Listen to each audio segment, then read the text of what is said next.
Hello guys, so I am your trainer Anirudh Chillar. So हम आज फिर से बात करेंगे स्विचिंग के कंसेप्ट की, सीजन की स्विचिंग। सो हम पिछली वीडियो से कंटिन्यू करते हैं एंड हम काम करेंगे एज पर agenda only. As you know this is our agenda. So one by one हर टॉपिक पे बात करते जा रहे हैं। जो हमारी प्रीवियस वीडियो थी उससे नेक्स्ट में कंटिन्यू करते हैं guys. Thank you so much.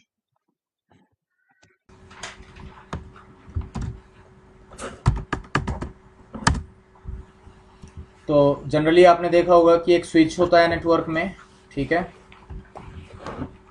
और मान लो एक डीएचसीपी सर्वर है यहाँ पे,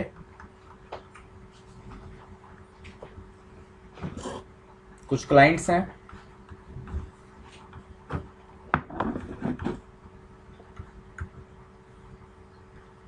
एक हो सकता है यहाँ पे ये राउटर रखा हुआ हो।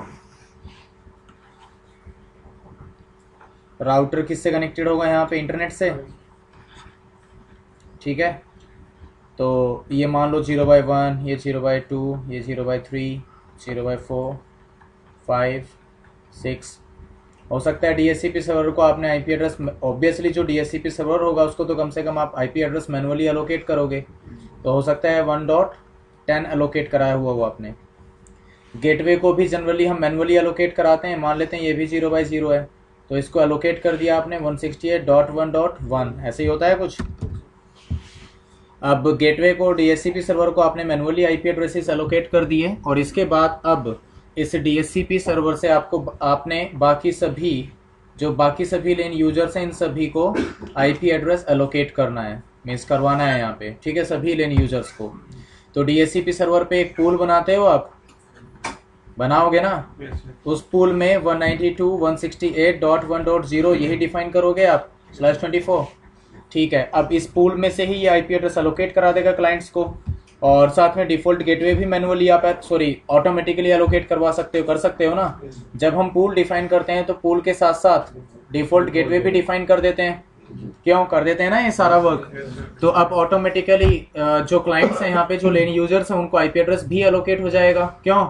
तो यहाँ पे हो सकता है कि इसको 1.2 एलोकेट हो जाए, हो सकता है इसको 1.3, हो सकता है 1.4, 1.5, इस तरीके से ही एलोकेट होगा ना। कोई प्रॉब्लम तो होनी नहीं चाहिए किसी को, ठीक है। अब मान लो कि एक और यूजर है यहाँ पे, इसको एलोकेट हो गया 1.6, इंटरनेट सभी को एक्सेस हो ही रहा है। अब ये जो यूजर है ये अटैकर बनना चाहता है, मतलब इसने सोचा कि आज तो इस नेटवर्क की बैंड बजाएंगे, ठीक है।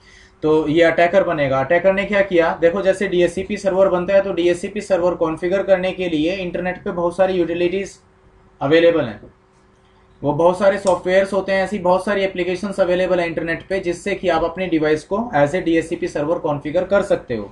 तो इसने वही किया। इसने क्या किया इस अटैकर ने, कि एक सॉफ्टवेयर डाउनलोड किया, कोई भी एप्लीकेशन डाउनलोड की इसने इंटरनेट से, और अपने आप को क्या बना लिया, डीएचसीपी सर्वर। यहाँ पे इसने कोई दूसरा पूल डिफाइन कर दिया, मान लो हो सकता है कि 10.1.0/24 ये पूल डिफाइन कर दिया इसने, और डिफॉल्ट गेटवे में भी क्या डाल दिया इसने यहाँ पे, मान लो 10.1.1.1 ऐसा कुछ डाल दिया इसने।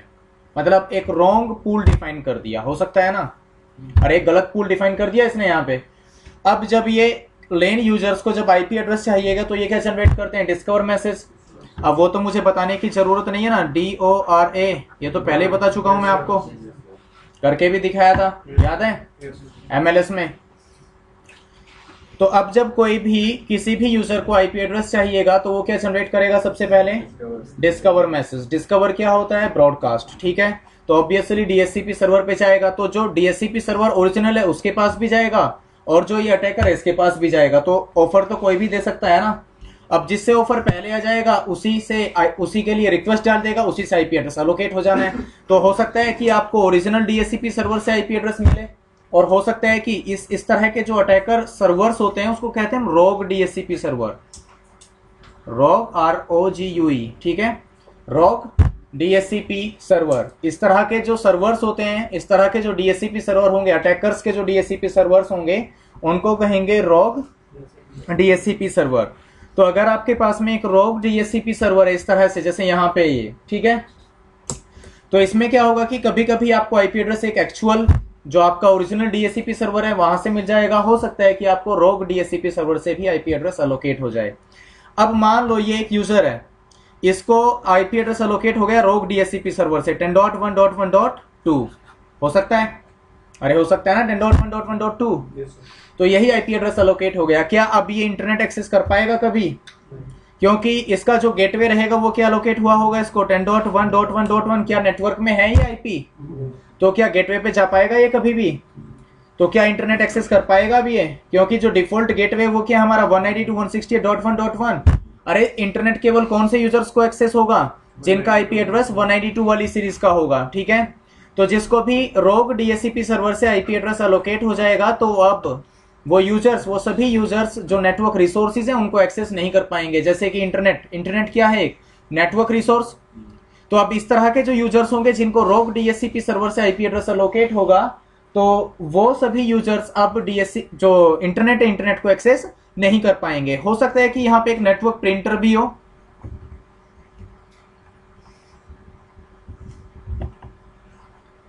ठीक है, हो सकता है ना नेटवर्क प्रिंटर। तो अगर नेटवर्क प्रिंटर है नेटवर्क में, उसका भी कोई आईपी एड्रेस होगा 192 की सीरीज में। मान लेते हैं कि इसका आईपी एड्रेस था 192.168.1.100, ऐसा ही होगा कुछ। तो क्या अब वो यूजर्स जिनको रोग डीएचसीपी सर्वर से आईपी एड्रेस अलोकेट हुआ, क्या वो नेटवर्क प्रिंटर को एक्सेस कर पाएंगे कभी? अरे वो डिफरेंट नेटवर्क का आईपी है। तो कुल मिला के बात यह है कि अगर आपके नेटवर्क में एक रोग डीएचसीपी सर्वर है, तो हो सकता है कि कुछ यूजर्स को नेटवर्क रिसोर्सेज का एक्सेस ना मिले। हो सकता है, ऑब्वियसली हो सकता है ना यहाँ पे। अरे समझ में आया या नहीं आया? अरे दो पीसीज हैं आपस में कनेक्टेड है, एक को 10 वाली सीरीज का आईपी एड्रेस दे दिया, एक को 192, क्या कम्युनिकेट करेंगे कभी? तो प्रॉब्लम अकर हो सकती है नेटवर्क में या नहीं इसकी वजह से। तो जो इस तरह के अटैकर्स हैं, जो रोग डीएचसीपी सर्वर्स होते हैं, उससे आपके नेटवर्क को प्रिवेंट कराने के लिए ही यहाँ पे क्या है, डीएचसीपी स्नूपिंग। किसी और नेटवर्क के आईपी दे सकता है हाँ रोग डीएचसीपी सर्वर जो है, हाँ किसी और दूसरे नेटवर्क के आईपी दे सकता है। हाँ, वही तो बताया यहाँ पे 10 वाली सीरीज वही तो है, डिफरेंट ही तो है ये सर। जैसे कि इन लोगों को ये 192 वाले डीएचसीपी सर्वर से एक बार मिल गई हाँ, आईपी, और उसके बाद ये करता है तब भी मिल जाएगी वो वाली की फिर? अरे सुन लो, बातें क्यों करने लग जाते हो आप लोग, समझ में नहीं आता और फालतू दिमाग चलाते हो। डीएचसीपी सर्वर का बाय डिफॉल्ट जो लीस्ट ड्यूरेशन रहता है वो कितना होता है? 24 आवर्स का। 12 आवर्स के बाद में क्लाइंट क्या भेजेगा? उसको रिक्वेस्ट जनरेट करेगा डीएचसीपी के लिए, उसको रिन्यू करने के लिए। अरे आईपी एड्रेस को रिन्यू करेगा 12 आवर्स के बाद में, तो रोग डीएचसीपी सर्वर से तब भी मिल जाएगा ना। आई बात समझ में? तो कुल मिला के रोग से भी मिल सकता है, ओरिजिनल से भी मिल सकता है। रोग से मिल गया, नेटवर्क रिसोर्सेज एक्सेस नहीं कर पाओगे फॉर नेक्स्ट 12 आवर्स कम से कम, और ओरिजिनल से मिल गया तो फिर तो कोई प्रॉब्लम होगी ही नहीं, ठीक है। तो प्रॉब्लम हो भी सकती है, नहीं भी हो सकती, बट हम इस तरह के अटैक्स को अलाउ ही क्यों कराएं अपने नेटवर्क में? हम क्यों अलाउ करें किसी भी यूजर को ऐसे डीएचसीपी सर्वर बिहेव करने के लिए? तो इस तरह के अटैक से आपके नेटवर्क को बचाना होगा या नहीं? तो उसको बचाने के लिए क्या है यहाँ पे, डीएचसीपी स्नूपिंग। आ गई बात समझ में? करें स्टार्ट इसको अब। तो अब इस प्रैक्टिकल को प्रूव करने के लिए हम देखो यहाँ पे एक काम कर लेते हैं। एक हमारे पास जैसे स्विच 1 है, ठीक है, R1 है, R2, R3, R4, R5।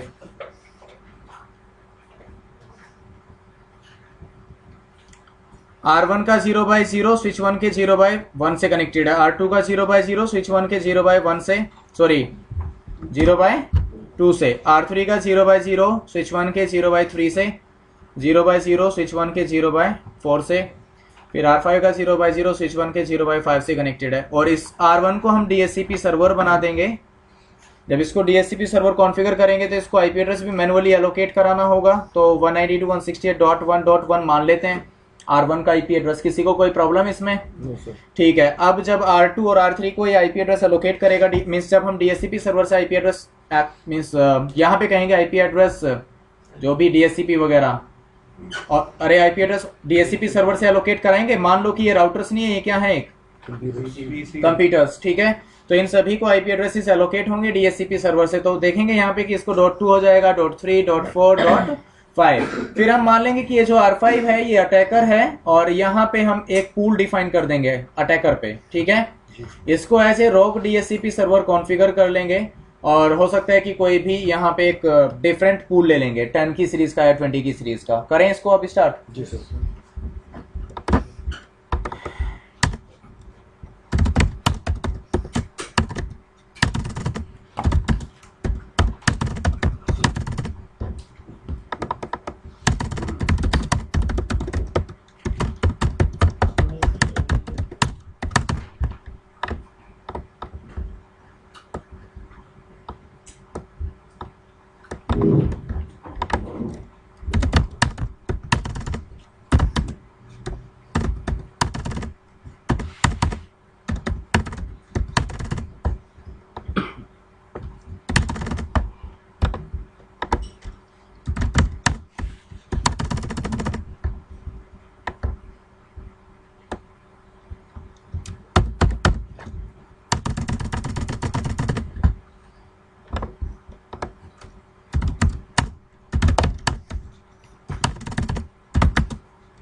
ठीक है, R1 पे पूल डिफाइन कर दें। पहले विलेन देख लेते हैं कि विलेन वगैरह लोकेटेड है या नहीं। बाय डिफॉल्ट विलेन 1 में ही होंगे ना। कुछ पोर्ट्स बस ये 0/1 डिफरेंट में, विलेन 6 में, ठीक है। तो इंटरफेस फास्ट इथरनेट 0/1 को स्विच पोर्ट एक्सेस विलेन 1 में डाल देते हैं। नो विलेन, एक ही विलेन होगी अब यहाँ पे, सभी पोर्ट्स एक ही विलेन के मेंबर हैं, देखो सभी पांचों पोर्ट्स, ठीक है। R1 पे जाकर के हमने IP एड्रेस अलोकेट कर दिया इसके FA0/0 पे और अब यहाँ पे कहेंगे IP DHCP पूल नेम दे देते हैं, जैसे HR दे दिए हैं यहाँ पे, ठीक है। नेटवर्क क्या दे देंगे यहाँ पे 192.168.1.0/24। डिफॉल्ट गेटवे में क्या डाल देंगे, प्रॉब्लम किसी को। अब चलते हैं R2 पे, FA0/0 पे जाकर के नो सेट और फिर यहाँ पे IP एड्रेस DHCP से एलोकेट करा दें जी। ऐसे ही R3 पे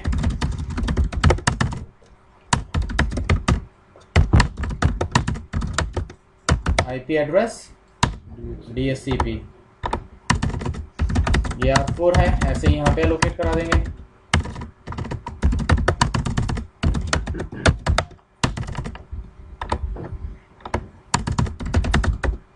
R5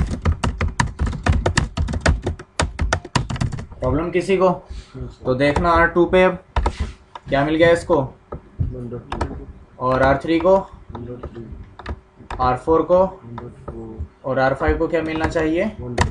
तो देखो अभी तो ये कम्युनिकेट कर लेगा यहाँ से अपने गेटवे को भी, मतलब सभी को कम्युनिकेट कर लेगा, ये कोई प्रॉब्लम आएगी नहीं इसको। 1.2 को भी कम्युनिकेट करेगा, 1.3 को भी करेगा, 1.4 को भी करेगा। कर लिया, ऑब्वियसली कोई प्रॉब्लम नहीं होगी, तो परफेक्टली वर्क कर रहा है। अब R5 को ऐसे रोग DHCP सर्वर कॉन्फ़िगर कर दें। R5 पे जाओ, इंटरफेस FA0/0 पे जाकर के IP एड्रेस एलोकेट कर दो 10.1.1.1 और यहाँ पे एक पूल बना दो, right. IP DHCP pool attacker network default router, ठीक है। अब चलते हैं R2 पे वापस। मान लो कि इसने कहा कि मुझे दोबारा से चाहिए आईपी एड्रेस, ठीक है। R2 पे जाना है हमने, तो FA0/0 पे जाकर के क्या कह दोगे, नो आईपी एड्रेस, ठीक है।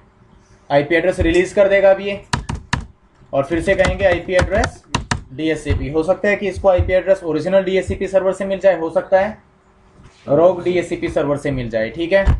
क्या मिला इसको, ओरिजिनल से। फिर से कह दो एक बार, नो आईपी एड्रेस DHCP। तो देखना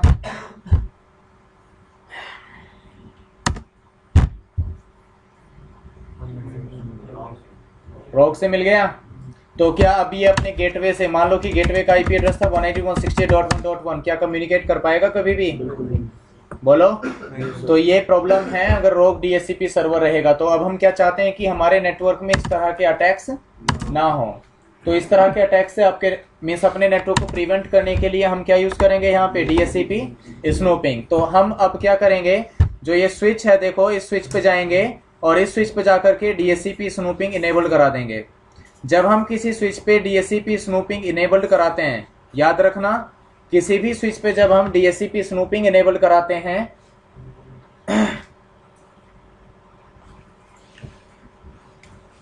तो DHCP स्नूपिंग इनेबल कराने के बाद उसके सभी पोर्ट्स अनट्रस्टेड हो जाते हैं बाय डिफॉल्ट। उसके सभी पोर्ट्स क्या हो जाएंगे, चलो। तो DHCP स्नूपिंग इनेबल कराएंगे स्विच पे, DHCP स्नूपिंग इनेबल कराने के बाद सभी पोर्ट्स अनट्रस्टेड हो जाएंगे बाय डिफॉल्ट। तो अब देखेंगे कि यूजर्स को कहीं से भी आईपी एड्रेस एलोकेट नहीं होगा। अरे DHCP स्नूपिंग का मीनिंग होता है, मीन्स जब आप किसी भी स्विच पे DHCP स्नूपिंग इनेबल करा दोगे तो उस स्विच के सभी पोर्ट्स क्या हो जाएंगे, अनट्रस्टेड। और अनट्रस्टेड होने के बाद क्या होगा कि अब जो भी पोर्ट अनट्रस्टेड होगा उससे अब आईपी एड्रेस एलोकेट नहीं होगा। तो ऑब्वियसली रोग DHCP सर्वर और जो ओरिजिनल DHCP सर्वर है, दोनों के दोनों किससे कनेक्टेड, स्विच 1 से। स्विच 1 के सभी पोर्ट्स क्या हो जाएंगे, अनट्रस्टेड। तो बाय डिफॉल्ट तो सबके सब क्या हो जाएंगे, अनट्रस्टेड। तो चलते हैं देखो स्विच 1 पे, और यहाँ पे हम कहेंगे आईपी DHCP स्नूपिंग करा लिया इनेबल। फिर आईपी DHCP स्नूपिंग VLAN के लिए इनेबल कराएंगे, VLAN 1। तो पहले सर्विस इनेबल कराई, उसके बाद VLAN 1 के लिए इनेबल करा दिया, ठीक है। VLAN 1 के लिए, क्योंकि सभी यूजर्स किसमें, VLAN 1 में, तो VLAN 1 के लिए जैसे ही हम इस स्नूपिंग को इनेबल कराएंगे तो देखना शो आईपी DHCP स्नूपिंग, सबके सब पोर्ट्स हो जाएंगे अनट्रस्टेड। क्या कोई पोर्ट ट्रस्टेड है फिलहाल, बोलो। कोई पोर्ट ट्रस्टेड नहीं है। इसका मतलब अब किसी भी लेन यूजर को कहीं से भी आईपी एड्रेस एलोकेट नहीं होगा। देख लो, R2 पे जाओ और वापस से FA0/0 पे जाकर के कह दो नो आईपी एड्रेस DHCP, और फिर दोबारा से कहना आईपी एड्रेस DHCP। जैसे ही दोबारा से कहोगे आईपी एड्रेस DHCP तो देखोगे अब इसको कहीं से भी कोई ऑफर नहीं मिलेगा। Debug DHCP, right. क्लाइंट की एक्टिविटी को डिबग मींस क्लाइंट पे हमने डिबगिंग ऑन करा दी। तो देखो यहाँ पे डिस्कवर तो फॉरवर्ड कर रहा है, बट इसको अब ऑफर मैसेज नहीं मिला, क्योंकि सभी पोर्ट्स क्या हो गए स्विच पे, अनट्रस्टेड। इवन अगर आप सर्वर पे जाओगे, मान लो कि हमारा ये R1 सर्वर है, तो यहाँ पे कराओ debug DHCP server packet as well as event. अगर अब ये कुछ रिसीव कर रहा होता है यहाँ पे, तो ऑब्वियसली यहाँ पे कुछ दिखाएगा, जबकि हमारा जो क्लाइंट है वो तो भेजे जा रहा है ना। देखो यहाँ पे डिस्कवर मैसेजेस पीरियोडिकली भेजे जा रहे हैं, डिस्कवर मैसेजेस। बट अब समझ में क्या आया कि ये डिस्कवर मैसेजेस कहाँ पे नहीं जा रहे हैं, DHCP सर्वर पे, क्योंकि क्या बताया था कि सभी पोर्ट्स क्या हो जाते हैं, अनट्रस्टेड। तो क्या अब रोग DHCP सर्वर से आईपी एड्रेस एलोकेट होगा आपको? अरे कोई अगर अटैकर होगा, क्या वो हमारे किसी डिवाइस को डायनामिकली आईपी एड्रेस एलोकेट करा पाएगा? नहीं करा सकता। अब प्रॉब्लम यह है कि जो ओरिजिनल DHCP सर्वर है उससे भी नहीं मिल रहा है इसको। क्या मिल रहा है इसको, देख लो। एक्चुअली DHCP सर्वर तक तो जा ही नहीं रहा है यहाँ पे डिस्कवर मैसेज। गया क्या, स्विच ने अपने एंड पे ही उसको ड्रॉप कर दिया, क्योंकि सभी पोर्ट्स क्या हैं, अनट्रस्टेड। अब मुझे पता है कि जो मेरा DHCP सर्वर है, मींस जो हमारा DHCP सर्वर है नेटवर्क में, वो पोर्ट नंबर 0/1 से कनेक्टेड है। तो इस पोर्ट को मैन्युअली ट्रस्टेड कर दो। केवल उसी पोर्ट को मैन्युअली ट्रस्टेड करेंगे जिस पोर्ट पे एक्चुअल DHCP सर्वर कनेक्टेड होगा। तो अब R1 पे चलते हैं और यहां पे जाने के बाद देखो इंटरफेस FA1/0/1 पे जाकर के क्या कह देंगे यहाँ पे IP DHCP snooping trust, manually trusted कर दो। तो शो IP DHCP स्नूपिंग, पहले तो कोई भी ट्रस्टेड नहीं था ना, अब तो ट्रस्टेड है ये 0/1। अरे ट्रस्टेड कर दिया। तो अब जो यहां से डिस्कवर मैसेजेस जाएंगे R2 R3 R4 से, वो कहां पे जाने चाहिए? DHCP सर्वर पे। तो देखना ये कितने टाइम के बाद, कितने टाइम का वेट करेगा यहाँ पे? 20 सेकंड्स का। 20 सेकंड्स के बाद में फिर से ये डिस्कवर मैसेज भेजेगा R1 के पास में, तो इसको IP एड्रेस अलोकेट हो जाना चाहिए। देखना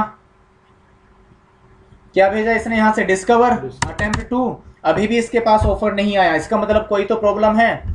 तो एक बार DHCP सर्वर पे देख लें, देखना DHCP सर्वर पे क्या कह रहा है ये, क्या कह रहा है ये। क्या पहले ऐसे कोई मैसेजेस आ रहे थे? अब क्या कह रहा है ये DHCP डिस्कवर, डी का मतलब क्या होता है यहाँ पे? Discover. Inconsistent relay information, relay information option exist but GI address is what? 0। तो इसका मतलब क्या हुआ कि जो इसको डिस्कवर मैसेजेस रिसीव हो रहे हैं उसमें एक GI एड्रेस लग करके आ रहा है, मींस उसमें एक इनकरेक्ट रिले इन्फॉर्मेशन आ रही है, इनकंसिस्टेंट रिले इन्फॉर्मेशन आ रही है। एक क्या आ रही है? Inconsistent relay information. इस वजह से क्या नहीं दे पा रहा है ये डिस्कवर का ऑफर। एक्चुअली होता क्या है कि जब आप किसी स्विच के ऊपर DHCP स्नूपिंग इनेबल कराते हो ना, तो ये जो ऑप्शन 82 है ये क्या हो जाता है? ऑटोमेटिकली इनेबल्ड दिखा रहा है ये। अब क्वेश्चन ये है कि ऑप्शन 82 का मीनिंग क्या है? देखो आपको याद आया होगा, मैंने रिलेसेंट कराया था आपको। जब हम IP हेल्पर एड्रेस कॉन्फ़िगर करते थे, IP helper address command configure करते थे, तो IP हेल्पर क्या करता था कि जो ब्रॉडकास्ट था उसको किस में कन्वर्ट कर देता था? यूनिकास्ट में। और सोर्स IP किसका रखता था? अपना, मतलब GI एड्रेस क्या लग करके जाता था? अपना एड्रेस। अब सेम टास्क यहाँ पे भी हो रहा है। यहाँ पे ये जो स्विच 1 है फिलहाल as a GI means as a relay agent work कर रहा है, ये एज ए रिले एजेंट। अब रिले एजेंट का IP क्या हमने कॉन्फ़िगर किया स्विच 1 पे? क्या स्विच 1 का अपना कोई IP एड्रेस है? तो अब जब रिले करेगा ये आगे मैसेजेस को, तो उसमें अपना IP एड्रेस देगा। अपना IP एड्रेस इसका कुछ है नहीं, तो उसमें क्या डाल देगा? 000। तो जब R1 को डिस्कवर मैसेज रिसीव हुआ तो उसमें रिले एजेंट की इंफॉर्मेशन आई, और लेकिन रिले एजेंट का जो IP एड्रेस है वो क्या लग करके आया? 000। तो अब R1 कैसे समझे कि किसको रेस्पॉन्स देना है, किसको ऑफर देना है? समझने की कोशिश करो। रिले एजेंट कराया था, रिले एजेंट क्या करता था? यूनिकास्ट में कन्वर्ट, और सोर्स में किसका IP डालता था? अपना। GI एड्रेस में क्या जाता था? अपना IP एड्रेस। ठीक है, मतलब ऑप्शन 82 में अपना IP एड्रेस डाल के देता था वो। ठीक है, फिलहाल DHCP स्नूपिंग इनेबल कराने के बाद भी अब ये ऐसे, मतलब जो स्विच 1 है ये ऐसे रिले एजेंट वर्क कर रहा है। ठीक है, अब क्योंकि स्विच 1 ऐसे रिले एजेंट वर्क कर रहा है इसमें, तो ये अपनी इंफॉर्मेशन ऐड करेगा इसमें। अपना IP एड्रेस है नहीं, उसमें क्या डालेगा? 000। अब जब R1 को डिस्कवर मैसेज रिसीव हुआ तो उसमें क्या लग करके आ रहा है? रिले एजेंट, लेकिन वो क्या लग करके आ रहा है? 000।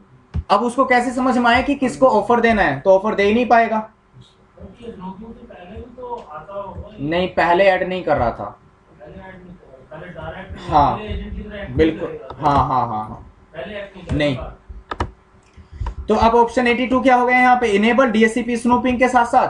तो अब अगर हम इस ऑप्शन 82 को डिसेबल कर दें या प्रॉपरली रिलेजेंट कॉन्फ़िगर कर दो, देखो दोनों तरीके से कराऊंगा। पहले इसको मैं रिलेजेंट बना रहा हूँ प्रॉपरली, तो इंटरफेस VLAN 1, IP एड्रेस क्या बना दें, क्या कॉन्फ़िगर कर दें? 1.10 कर दूं? अरे 10 कर दिया इसका। और IP हेल्पर एड्रेस में किसका IP एड्रेस डाल दें? बस ठीक है, मिल जाएगा उसको IP एड्रेस, क्योंकि अब GI एड्रेस में 00 नहीं जाएगा। यहाँ पे क्या आया? अब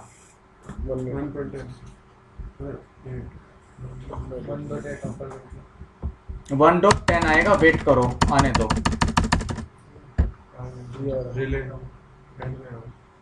आ गया, एक्नॉलेजमेंट दे दिया ना। अरे इसको डिस्कवर मिला होगा ना, ये रिसीव्ड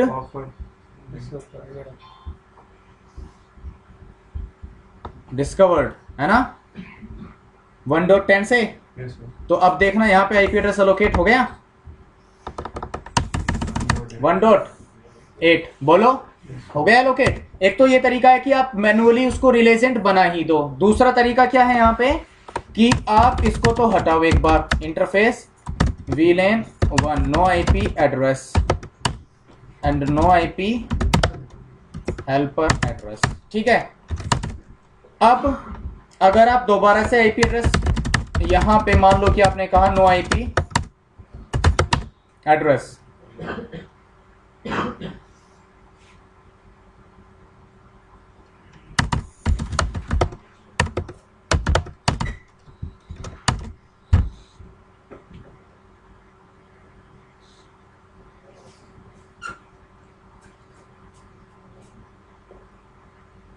फिर से नहीं मिलेगा, नहीं मिला।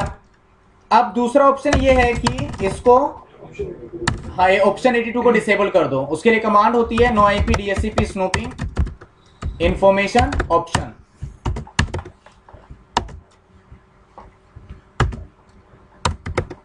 बस no IP DHCP snooping information option. हाँ वो चलता रहेगा। तो देखना show IP DHCP snooping option 82 क्या हो गया अब यहाँ पे, जैसे ही डिसेबल्ड होगा बस मिल गया इसको IP एड्रेस। फिर से देखो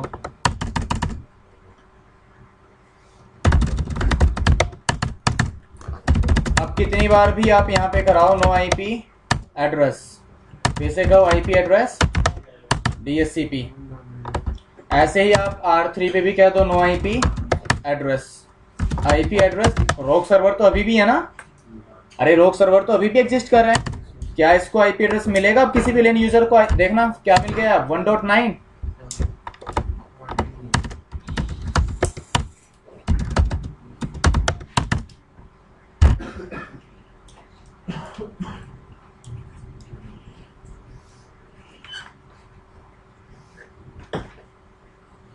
ठीक है फिर से कर दो।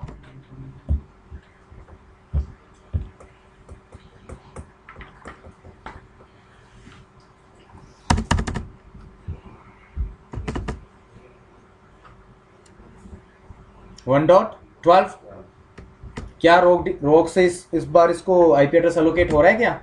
तो इस तरीके से आप अपने नेटवर्क को प्रिवेंट कर सकते हो। आ गया होगा समझ में सभी को? अरे रोग सर्वर तो अभी भी एग्जिस्ट कर रहा है, तो अब रोग सर्वर के होने से कोई यहाँ पे प्रॉब्लम आएगी नहीं, क्योंकि जब कोई डिस्कवर भेजेगा तो डिस्कवर की कॉपी केवल उस पोर्ट से फॉरवर्ड करेगा जो पोर्ट ट्रस्टेड होगा, और ट्रस्टेड केवल उस पोर्ट को करेंगे जिस पोर्ट से हमारा ओरिजिनल DHCP सर्वर कनेक्टेड होगा। ठीक है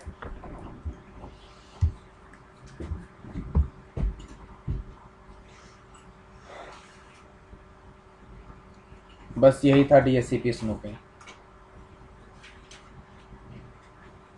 ठीक है नेक्स्ट है इसमें अब IP source guard. IP source guard तो याद होगा आपको CCNA से पोर्ट सिक्योरिटी। पोर्ट सिक्योरिटी में क्या बाइंड कराते थे? MAC address. बस जो IP सोर्स गार्ड है इसमें IP एड्रेस को बाइंड करा देते हैं कि इस पोर्ट पे जब कोई पैकेट आए तो इस IP एड्रेस से आए, अगर किसी दूसरे IP एड्रेस से आता है तो उसको ड्रॉप कर दे। बस यही होता है IP सोर्स गार्ड। ठीक है समझ लो जैसे पोर्ट सिक्योरिटी किया होगा आप सभी ने, तो पोर्ट सिक्योरिटी में हम मैक एड्रेस बाइंड कराते हैं पोर्ट से, तो अगर उस सेम मैक एड्रेस से डेटा आएगा तो ही अलाउ करेगा, और अगर किसी दूसरे मैक एड्रेस से डेटा आएगा तो उसको क्या करता था, वो ड्रॉप कर देता था। ठीक है तो सेम यहाँ पे IP एड्रेस के लिए हम कर सकते हैं IP सोर्स गार्ड में। जिस IP एड्रेस को बाइंड करेंगे पोर्ट से, तो अगर उस IP एड्रेस से डेटा आएगा तो ही अलाउ करेगा, किसी दूसरे IP एड्रेस से डेटा आएगा तो उसको अलाउ नहीं करेगा।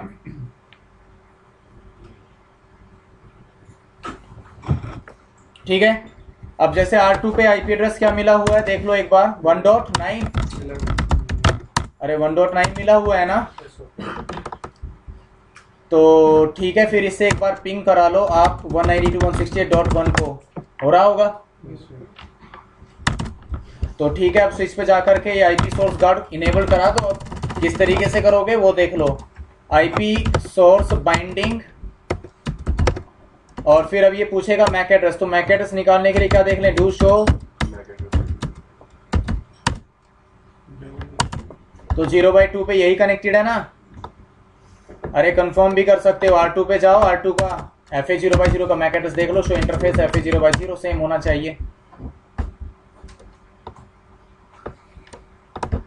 अरे यही तो आएगा मैक टेबल में, यस सर। तो वही है, देख लो। तो यहाँ पे अब कमांड दोगे आईपी सोर्स बाइंडिंग, और फिर यहाँ पे क्या पूछ रहा है ये मैक एड्रेस, तो मैक एड्रेस क्या है यहाँ पे, ठीक है, कॉपी कर दिया। फिर इसके बाद क्या पूछ रहा है, वीलेन क्या था 1, फिर वीलेन के बाद क्या पूछ रहा है, बाइंडिंग आईपी एड्रेस, तो बाइंडिंग आईपी एड्रेस क्या है यहाँ पे 1.9, ठीक है। फिर इंटरफेस कौन सा है, फास्ट इथरनेट 1/0 अरे 2 पे ही कनेक्टेड है ना R2, तो ठीक है, इस पोर्ट पे बाइंड कर दिया अभी हमने। अरे ये कमांड दिया ना हमने, उसका MAC address, VLAN ID, IP address और साथ में इंटरफेस। अब इसकी ये अरे ये स्टेटमेंट देने के बाद अब यहाँ पे ये कुछ इस तरह से हो गया, जैसे ACL क्रिएट तो कर दी बट अप्लाई नहीं किया। तो इंटरफेस पे जाना FA0/2 पे, और फिर यहाँ पे जाकर के कह देना IP verify source, IP verify source, बस ये कमांड दे देना इस इंटरफेस पे जाकर के। तो अब इतना काम करने के बाद देखो, अब वापस जाओ R2 पे और R2 से फिर से कम्युनिकेशन कराओ, गेटवे से कर लिया। अब अगर इसका आईपी एड्रेस आपने डिफरेंट किया, मान लो कि अब क्या कर दिया आपने इसका 15, अरे 1.2 कर दो, चाहे डिफरेंट कर दिया, कुछ कर दिया डिफरेंट, डिफरेंट करने के बाद पिंग कराओ गेटवे को,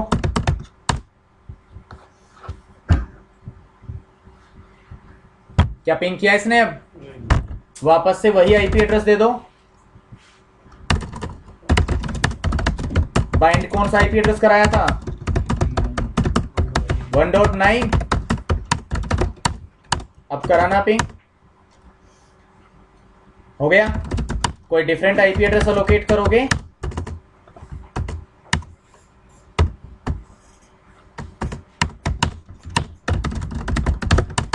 चेंज कर दिया फिर से आईपी, कराओ पिंग। समझ में आया आईपी सोर्स बाइंडिंग का मीनिंग? हाँ, जनरली नहीं करते। सर इसकी जगह कोई और डिवाइस लगा के जिसका मैथ अलग हो, सेम आईपी तब हो जाएगा। फिर सर ये मैथ उसमें क्यों ले, मैं बस ले लेता है, इसका कोई इफेक्ट पड़ता नहीं है। सर जैसे हमने स्टार्टिंग में DHCP दूसरी बार में चेंज कर दिया, दूसरी बार 12 घंटे के बाद आईपी एड्रेस चेंज हो गया, इसीलिए तो यूज नहीं करेंगे इसको ज्यादा। इसको सिर्फ और सिर्फ उनके लिए यूज करेंगे जिनके लिए आपने आईपी एड्रेस रिजर्व किया होगा कि भाई ठीक है, हमारा डीएचसीपी सर्वर इस मैक एड्रेस को हमेशा यही आईपी एड्रेस अलोकेट करेगा, तो इसके लिए आपको अपने डीएचसीपी सर्वर पे रिजर्वेशन करानी पड़ेगी। तो अब इस होस्ट को हमेशा यही आईपी एड्रेस अलोकेट होगा, तो उसके बाद तो आप आईपी सोर्स गार्ड इनेबल करवा सकते हो, ठीक है। बाकी नॉर्मल सर्कमस्टांसिस में कभी भी आईपी सोर्स गार्ड वगैरह यूज नहीं करेंगे। और स्टार्टिंग में जब हमारे किसी को आईपी एड्रेस लेना होता है सर्वर से, क्या स्टार्टिंग में किसी जब फोन होता है आईपी एड्रेस रिक्वेस्ट देते मैं वही तो कह रहा हूँ कि उसके लिए डीएचसीपी सर्वर पे बाइंडिंग करानी पड़ेगी आपको कि इस मैक एड्रेस को हमेशा यही आईपी एड्रेस मिले, तो उसको वही आईपी एड्रेस मिलेगा, ऐसा भी हो सकता है। डीएचसीपी सर्वर पे बाइंडिंग करा देते हैं, ठीक है। अरे आ गया समझ में सभी को? अरे आईपी सोर्स गार्ड सभी को क्लियर हुआ? बट याद रखना आईपी सोर्स गार्ड के लिए डीएचसीपी स्नूपिंग का इनेबल्ड होना मैंडेटरी है यहाँ पे। तो ये हो गया आईपी सोर्स गार्ड। अब देखो ये डिफरेंट आईपी के साथ पिंग नहीं कर रहा है, लेकिन जैसे ही मैं यहां से देखना, देखो अब आईपी डीएचसीपी स्नूपिंग डिसेबल करूंगा, नो आईपी डीएचसीपी स्नूपिंग। जैसे ही स्नूपिंग को डिसेबल किया तो अब R2 पे आओ और फिर से पिंग कराना, हो गया। तो इसीलिए कहा था कि आईपी सोर्स गार्ड के लिए डीएचसीपी स्नूपिंग का इनेबल्ड होना मैंडेटरी है। जैसे यहां पे आप फिर से कहेंगे आईपी डीएचसीपी स्नूपिंग, हो गया इनेबल्ड।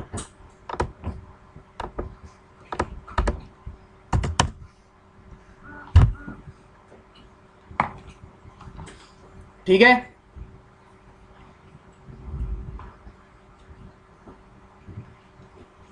क्लियर हुआ सभी को? तो ठीक है फिर अब ये जो आईपी सोर्स गार्ड कॉन्फ़िगर किया था वैसे भी कहां तक करोगे कॉन्फ़िगर इसको? कितनी डिवाइसेस होंगी, कितने स्विचेस होंगे, कितने यूजर्स होंगे, क्या हर एक यूजर के लिए बस यही कमांड देते रहोगे क्या यहाँ पे? तो इसीलिए क्या है हमारे पास port security, switch port, port security. तो ये एंट्री यहाँ से रिमूव कर दो और ये भी रिमूव कर दो यहाँ से, ठीक है। अब वापस से कम्युनिकेट करना स्टार्ट कर देगा, देखो ये कर लिया, ठीक है। सो गाइस आज का वीडियो हम यही ख़त्म करते हैं। सो हम कंटिन्यू करेंगे नेक्स्ट वीडियोस में। आई होप कि आपने कुछ टॉपिक के बारे में कुछ अच्छा पढ़ा होगा, आपको कुछ ना कुछ गेन हुआ होगा नॉलेज का। सो हम क्लोज करते हैं इसको। Thank you. अगर आपको वीडियो अच्छा लगा तो प्लीज़ मेरे चैनल को दैट्स @ARC_tutorial इसको सब्सक्राइब कीजिए, लाइक कीजिए, कमेंट कीजिए, शेयर कीजिए। And thank you so much guys. See you next video. Thank you.